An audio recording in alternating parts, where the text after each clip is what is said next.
Don't forget to subscribe and leave a comment on this video saying I subscribed. Let's get into it.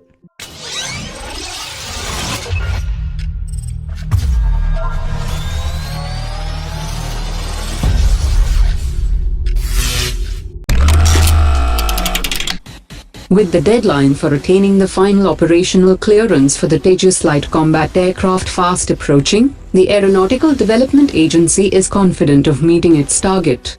The final operational clearance compliant aircraft would have beyond visual range systems and air-to-air refueling capability.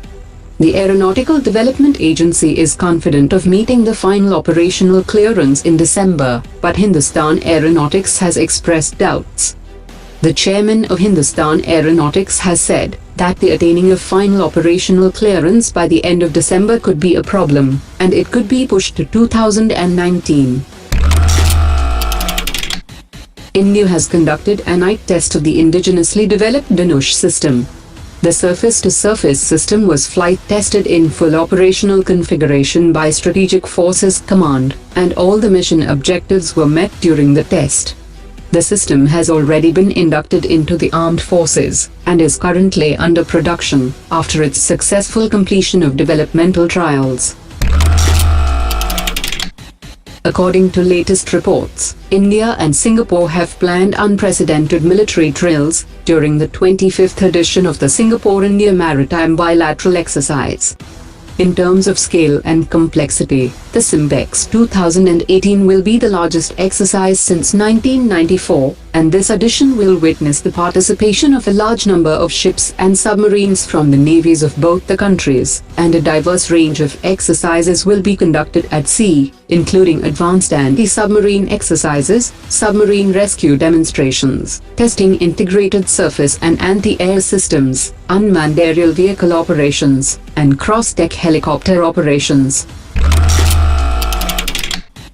According to latest reports, the indigenously built basic trainer aircraft HTT-40 has cleared its first spin test. A few more tests are due to follow before the aircraft can get its operational certification in mid-2019, and the production clearance for the aircraft can be achieved by the end of this year. According to latest reports, the Indian Navy is set to sign logistics support and coastal surveillance agreements with about 10 countries in the Indian Ocean region. The possible maritime security agreements include the coastal surveillance systems, which could be established in Thailand and Myanmar, and this would be in addition to coastal surveillance systems that India has set up in the Maldives, and logistics support agreements with France, Singapore and Australia. One of the government's plans to kickstart defense manufacturing in the country as part of its ambitious Make in India program has run into a stumbling block on account of constraints on sharing original design details and drawings of Russian equipment. The specific case involves parts for T-72 and T-90 tanks and amphibious armored troop carriers.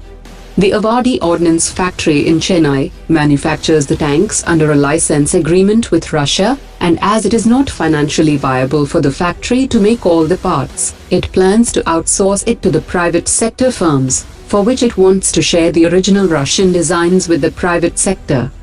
According to the existing license agreement, the original details and drawings can't be shared, and only those parts made by the ordnance factory can be exported.